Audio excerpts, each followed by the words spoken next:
Yeah, we're working with the Treasury, as I indicated, every single day. In fact, even today our teams are there trying to push to see whether we can have the capitation released. And it's going to be released anytime because, as you are aware, because of the competition of the limited resources, the release of the exchequer sometimes delays. But we are working to ensure that the capitation for this term is released as soon as possible. And we'll be able to inform you once that is done. It'll be about 21 billion.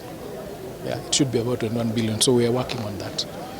The illegal levies, the levies are illegal. In fact, you call them illegal fees, they are illegal. The ministry does not allow anybody to charge any levies that are not stipulated in our policies.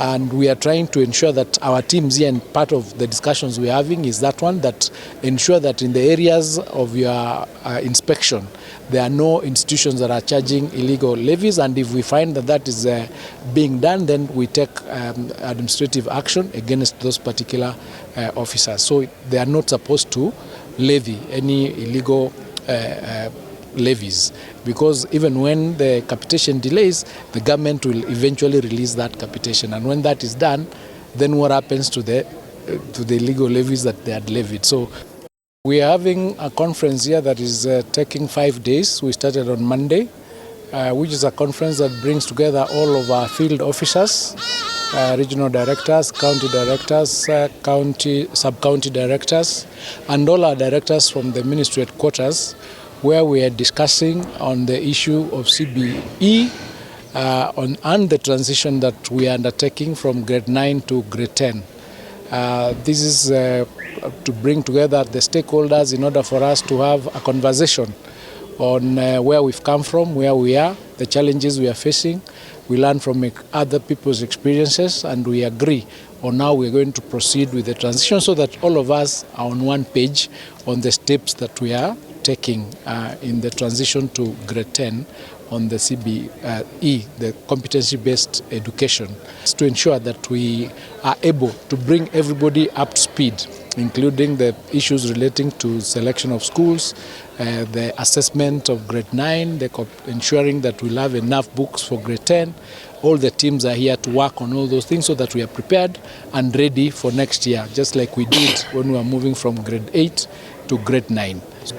Yes, the education sector is taking the lion's share of the budget, and so it is imperative that the people who are running that institutions, who have given the responsibility of ensuring that the resources are applied for the purpose for which they are meant, are actually hands-on, so that we ensure that we reduce wastage, we reduce leakages, we reduce any misuse or misappropriation of funds, so that we ensure that we are achieving that much more with that resource.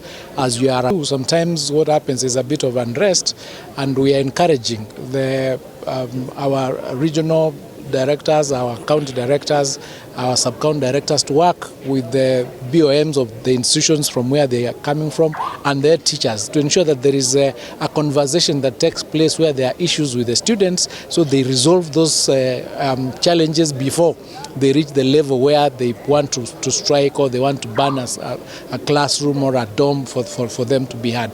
We want them to create a friendly environment where discussions can be had, so that we would not reach that stage where somebody is saying, I'm not being heard, therefore I'm going to do this action to be heard.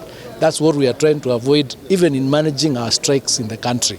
We are saying, let's have discussions before they reach a level where you're saying, I have to strike for government to listen to me. We are listening to them before, so that we get a solution before that time reaches. Honourable Minister, the presentation which was here before you just walked in was on transition.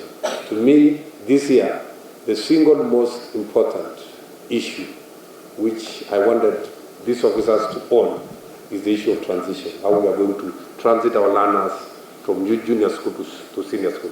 The other major issue which the Honourable Minister has been very handy, and I told the team to organize, is on names.